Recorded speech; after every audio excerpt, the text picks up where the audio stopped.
पाहताय JB TV news. बातमीत सत्यता हीच आमची ओळख। धुळे जिल्ह्यात राष्ट्रीय लोक अदालतीचा शुभारंभ, सर्व तालुक्यांमध्ये पक्षकारांचा प्रतिसाद।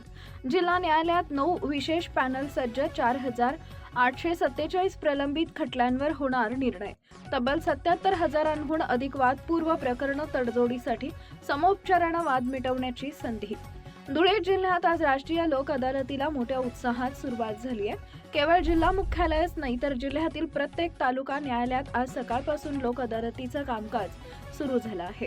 धुळे जिल्हा व सत्र न्यायालयात पक्षकारांच्या सोयीसाठी आणि खटले वेगाने निकाली काढण्यासाठी 9 विशेष पॅनल तयार करण्यात आले।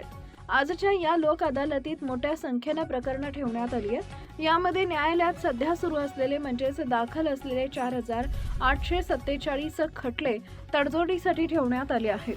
त्यासोबत अद्याप न्यायालयात दाखल नसलेली पण भविष्यात वाद निर्माण करू शकणारी तब्बल 77,376 वादपूर्ण प्रकरणे देखील आज निकाली काढण्यासाठी पटलावर घेण्यात आली आहेत। यामध्ये प्रामुख्यानं बँका, वीज वितरण आणि महसूल विभागाशी संबंधित प्रकरणांचा भरणा आहे।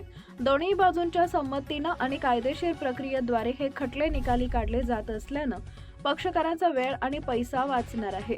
त्यामुळे नागरिकांनी या संधीचा लाभ घ्यावा असं आवाहन जिल्हा विधी सेवा प्राधिकरणातर्फे करण्यात आलं आहे। मुख्य संपादक जतीन बोरसे, शिंदखेडा। आपल्या धुळे जिल्ह्यामधील सर्व न्यायालयांमध्ये राष्ट्रीय लोक अदालतीचं आयोजन करण्यात आलेलं आहे। प्रत्येक तालुक्याच्या ठिकाणी देखील लोक न्यायालय सुरू झालेलं आहे।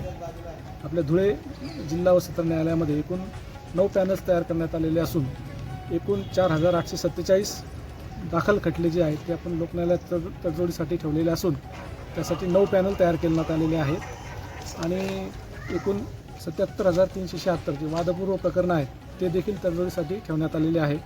तर मी आपल्या माध्यमातून सर्व पक्षकार बंधू भगिनींना विनंती करेल की त्यांनी आजच्या या लोक न्यायालयाचा जास्तीत जास्त फायदा करून घ्यावा आणि आपला वेळ आणि पैसा दोन्ही वाचवावे।